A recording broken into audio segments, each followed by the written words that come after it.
2 मार्च। क्या आपने प्रभु द्वारा दी गई पीड़ा महसूस की है? यूहन्ना 21:17। उसने उससे तीसरी बार कहा, क्या तू मुझसे प्रेम करता है? क्या आपने अपने वजूद के बीचों बीच अपने अस्तित्व की असीम गहराई के सबसे संवेदनशील क्षेत्र में प्रभु द्वारा पहुंचाई जाने वाली पीड़ा महसूस की है? वहां न तो शैतान, न पाप और न ही मानवीय भावनाएं पीड़ा पहुंचा सकती हैं। हमारे अस्तित्व के उस क्षेत्र को भेद कर परमेश्वर के वचन के अलावा दूसरा कोई नहीं पहुंच सकता। पतरस उदास हुआ क्योंकि उसने तीसरी बार उससे कहा, क्या तू मुझसे प्रेम करता है? लेकिन अपनी गहराइयों में अब उसने यह सच्चाई जान ली कि अपने व्यक्तिगत जीवन की असीम गहराई के बीच में वह भक्ति के साथ यीशु को समर्पित था।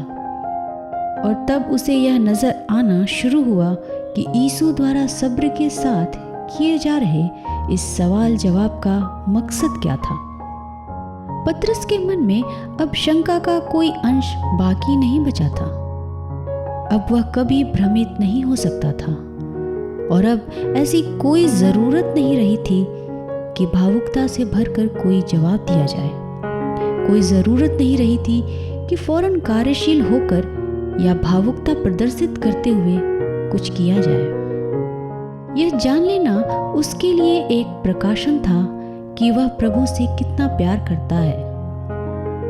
और वह हैरानी से भरकर सिर्फ इतना ही कह सका, हे प्रभु, तू सब जानता है। पतरस ने यह देखना शुरू कर दिया था कि वह यीशु से हकीकत में कितना प्यार करता है। और अब यह कहने की कोई जरूरत नहीं रही थी, देख, यह या वह मेरे प्यार का सबूत है।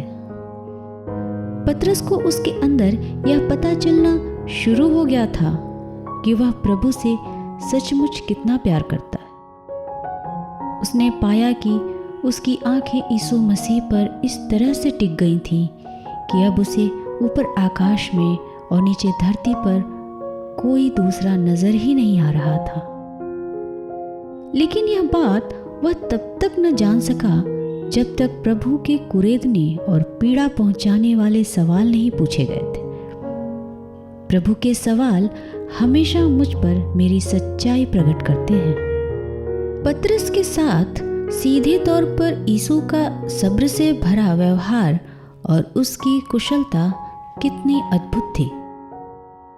जब तक सही समय नहीं आता, हमारा प्रभु सवाल नहीं करता। बिरले ही, लेकिन हम में से प्रत्येक के जीवन में शायद एक बार तो जरूर वह हमें ऐसे कोने में दबोचेगा जहां वह अपने चुभने वाले सवालों से हमें चोट पहुंचाएगा। तब हम यह एहसास कर पाएंगे कि जिसका बयान हमारे शब्द कभी नहीं कर सकते, हम उससे कहीं बढ़कर उससे प्रेम करते हैं।